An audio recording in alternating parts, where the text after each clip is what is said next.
ayaw ka ng pera. Ayaw na ha. Ayaw lang.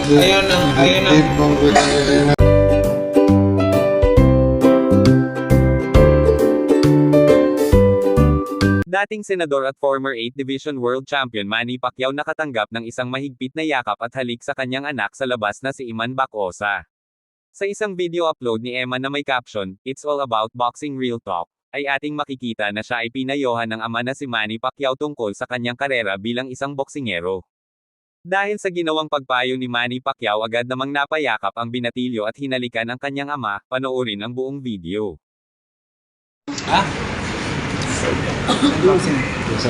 Many more things that you will experience. But I'm hoping, praying to God na you will not experience those hardship na experience before. But that's boxing. Ang galing! Ang galing!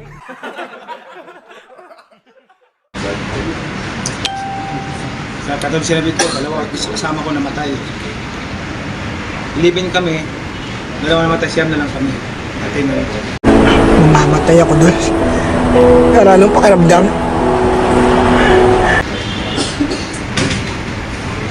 Make sure na yung training mo, yung mga kasama ko noon, living kami.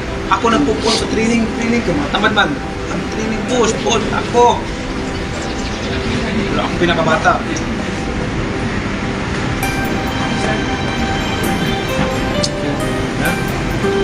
Ayaw ka ng pera.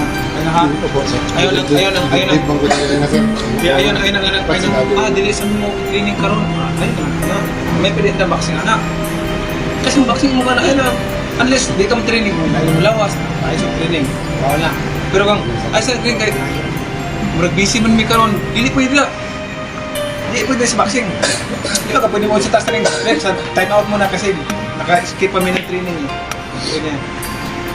So no excuse, and then second, the most important thing is kailangan nakafocus ka na mag-fight ka, malapit na. Nakafocus ka, hindi ka na pwedeng, dapat nga, focus ka lang, gym at saka room ka na lang, gym tsaka room na lang, ganyan.